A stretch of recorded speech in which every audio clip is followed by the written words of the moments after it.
বলে কিনা? বাপে কি সন্তানদের না খাওয়ানোর জন্য জন্ম দিছে? জন্ম দিছে তো খাওয়ানোর জন্য, কিন্তু আকাম করলে মাঝে মাঝে শাস্তি দিয়ে সোজা করার জন্য।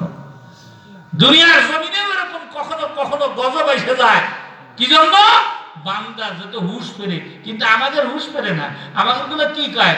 করোনার চেয়ে আমরা শক্তিশালী জাতি। আরে বাবা, শক্তিশালী জাতি আজাব গজব আইছে, তখন আমরা শক্ত হয়ে তার মোকাবেলা করবো। তুই কি কসুর মোকাবেলা করবি রে বেটা?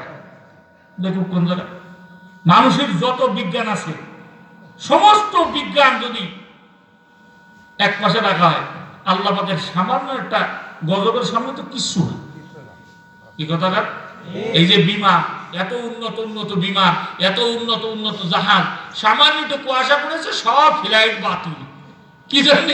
কিছু দেখতে পাচ্ছে না, সামনে চালাবে কোন জায়গায়? কথা কন ঠিক না বে ঠিক? তাহলে আল্লাহর শক্তির সামনে পাল্লা দেয়া কোনো দরকার আছে? বরং আযাব গজব আসলে আরো আল্লাহ মুখী হওয়া, আল্লাহর কাছে তওবা করা, আল্লাহ যা ভুল করে ফেলেছি করেছে আর করব না, ঠিক না? আচ্ছা, মানুষ যদি তওবা করে, এই কথা এই ঘটনাটা এখানে রাখেন, মাঝখানে তওবার একটা কথা বলি। মানুষ যদি তওবা করে তাহলে মানুষের কয়েকটা দিক উপকার হয়।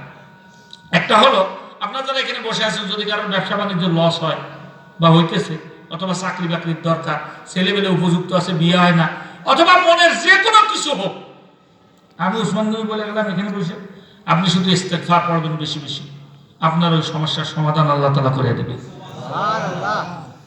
যে বিষয় হোক না কেন, যদি আমল করেন, যদি না হয় আমার মোবাইল নাম্বার রাখেন, মোবাইলে জুতা দিবি যায় না, মানে কোনো সমস্যা নেই। কারণ আল্লাহ তাআলা কোরআনে হাকিমের মধ্যে বলেন, ফাকুল তুস্তাগফিরু রাব্বাকুম ইন্নাহু কানা গফফারা। নবী, আপনি বলেন, বান্দার যত গুনাহ হোক না কেন, বান্দার গুনাহ থেকে অনেক বেশি ক্ষমা হলো আমি আল্লাহ। প্রথম এই বলছে কেন? প্রথমে তো গুনাহ মাফ হওয়া লাগবে। আচ্ছা, গেল গুনাহ মাফ। এবার আল্লাহ বলেন, ইউরসিলিস সামাআ আলাইকুম মিদরারা ওয়া ইউমদিদুকুম আমওয়ালি ওয়া বানিন ওয়া ইয়াজআল লাকুম আনহারা। পুরস্কার দেব। কি কি? আসমানের তো বরকত দিব, জমিনের দরজা খুলে দেব, সন্তান সন্তানাদিতে বরকত দিব, মালে বরকত দিব। সুবহানাল্লাহ কান। ওয়া ইউমদিদুকুম আমওয়ালি ওয়া বানিন ওয়া ইয়াজআল লাকুম আনহারা। কিরাম বরকত দিবে? এই আয়াতের ব্যাখ্যার মধ্যে যে একটা ঘটনা লিখছে বনি ইসরাইলের জামানায়, বনি ইসরাইলের জামানায়, ওই সময় বনি ইসরাইলের মধ্যে হযরত দাউদ আলাইহিস সালামের জামানায় একটা পরিবার ছিল, ওদের আল্লাহ পাক আসমানের খানা খাওয়াইতো। সুবহানাল্লাহ বলেন না? সুবহানাল্লাহ। আসমানের খানা কি যে সে পায়? স্বামী নাই, স্বামী মারা গেছে মহিলার, আর একটা বাচ্চা আছে, এতিম বাচ্চা। এই দুইজনকে আল্লাহ তাআলা কিসের খানা খাওয়াইতো? আসমানের খানা খাওয়াইতো। একদম প্রত্যেকদিন টাইম মতো খানা এসে যায়, খানা খায়, কিন্তু একই খানা, কোনো ব্যতিক্রম নাই। কোনো সকালে যেটা আসে প্রত্যেকদিন সকালে একইটা, দুপুরে যেটা আসে প্রত্যেকদিন দুপুরে একইটা, রাত্রে যা আসে প্রত্যেকদিন রাত্রে একইটা। এখন ছেলেটা একটু ছোট, ছেলেটা মনে করেন 15-16 বছর 17 বছর হয়েছে। এই ছেলে একদিন হঠাৎ করে বলে বলছে, আম্মা, এই প্রত্যেকদিন একই খানা ভালো লাগে না, আমার গরুর গোশত খাইতে মন চাইতেছে। কি বলছে? গরুর গোশত খাইতে মন চায়। মা তো বুঝে ফেলছে আল্লাহর নিয়ামতের নাশুকরি করলে নিয়ামত তো বন্ধ হয়ে যাবে। লাইন শাকারতুম লাআযীদান্নাকুম ওয়া লাইন কাফারতুম ইন্না আযাবী লাশাদীদ। আল্লাহ বলেন, নিয়ামত পাইছো, শুকরিয়া আদায় করো, বাড়াবো, আর না শুকরি করলে কমে যাবে। সকালবেলায় সন্তান এই কথা বলেছে, দুপুর বেলায় যখন খানা আসার কথা, খানা আর আসমানের থেকে আসে না। মা তো বুঝে ফেলেছে। মা বলে, সন্তান, তোমার গুনাহের কারণে খানা বন্ধ হয়ে গেছে। কেন তুমি এই কথা কইলা? আল্লাহর খানা ভাল লাগে না, তোমার গরুর গোশতের দরকার। যাও, এখন থেকে কাজ করে খেতে হবে। এতদিন ফিরি ফিরি খানা খাইছো, এখন আর ফিরি খানা হবে না। আসমানের মালিক নারাজ হয়ে গেছে। যাও, আমি মহিলা মানুষ, আমি কাজ করতে পারবো না, তুমি কাজ করো। দেয়। পরের দিন সকাল বেলায় ওই সন্তান গিয়েছে কাজ তালাশ করার জন্য। যেমন আমাদের যশোরের শহরের ভিতরে একটা দুইটা জায়গা আছে, যারা কামলা খাটে ওরা যায় ওই জায়গায় বসে, যার কামলার দরকার ওখান থেকে নিয়ে আসে। আপনার দিকে আছে কিনা? সন্তান জায়গা কোন জায়গায় হাজির হয়েছে, ওই জায়গায় কয়েকজন কামলা, যারা বসেছিল, ওরা জিজ্ঞাসা করতেছে, এই তুমি বনি ইসরাইলের ওই ছেলেটা না যারে আল্লাহ তাআলা আসমানের খানা খাওয়ায়? কয় জি। আসমানের খানা খাওয়াবার এখানে কেন আসছো? বলে আসমানের খানা বন্ধ হয়ে গেছে, এই জন্য কাজ তালাশ করতে আসছি, কাজ করে মজুরি নিয়ে খাবো।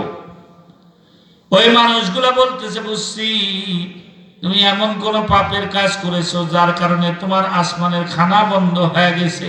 যা, তোর মতো পাপী যদি এই জায়গায় দাঁড়ায় আমাদের খানাও বন্ধ হয়ে যাবে, যা তাড়াতাড়ি সরে যা। খেদাই দিচ্ছে এই জায়গাতে। সন্তান যে আর এক জায়গায় দাঁড়াইছে, ওই জায়গার মানুষগুলো তারা খেদাই দিছে। সন্তান বুঝেছে কোন জায়গায় যা দাঁড়াইলে কাজ হবে না, কারণ সবাই জানে আমি আসমানের খানা খাইতাম। ঘুরে ফিরে মার কাছে চলে আসছে, কারণ পৃথিবীতে সব মানুষ যদি সন্তানদের পর করে দেয়, একজন মানুষ আছে কোনদিন সন্তানদের পর করে না, তিনি হলো মা। কথা ঠিক না ঠিক? মার কাছে এসে বলতেছে, ও মা, দুই জায়গায় যে দাঁড়াইছিলাম, এক জায়গা তো আমার দাঁড়াইতে দেয় না, দূর দূর করে দাঁড়ায় দিল। এখন কাজও আমার নাই, খানাও এখন হবে না, কি করবো? আসমানের খানাও বন্ধ, দুনিয়ার খানাও বন্ধ। মা বলেন, সন্তান একটা পরামর্শ তোমাকে আমি দেই, যাও তাড়াতাড়ি করে ওযু করে জায়নামাজ নিয়া ওই মালিকের দরবারে সিজদায় পড়ে যাও, কান্দো। মালিক যদি তোমার তওবা কবুল করে নেয়, তোমার আসমানের খানা আবার নতুন করে চালু হয়ে যাবে। সন্তানের এই কথায়, মার এই কথায় সন্তানের বড় মনে ধরছে, আরে জায়গা তো কোনো জায়গায় নাই, আসেই তো আল্লাহর দরবার, আর যাবো কই? জায়নামাজ নিয়ে নামাজে দাঁড়ায় গেল, দুই রাকাত করে নামাজ পড়ে আর কান্দে, নামাজ পড়ে আর কান্দে। কিছু সময় পরে দেখে একটা হাড্ডা কাড্ডা গরু চলে আসছে। তাফসীরে লিখছে এই ঘটনা, বিশাল একটা হাড্ডা কাড্ডা গরু চলে আসছে দরজায়। আয়েশা বলতেছি, ওর নাম ধরে ডাক দিতেছে গরুতে। সুবহানাল্লাহ বলেন জোরে। গরুতে কি কথা কইতে পারে? কথা কইতে পারে? কিন্তু আল্লাহ যদি কথা বলায় তাহলে গরু না, পাথরেও কথা বলতে পারে। আবু জাহল একদিন আয়েশা নবীজিরে কইতেছে, মুহাম্মদ তুমি যে নবী, আমার তো মানতে মনে চায়, কিন্তু বোঝো তো নেতা মানুষ, লোকজনের নিয়ে চলা লাগে।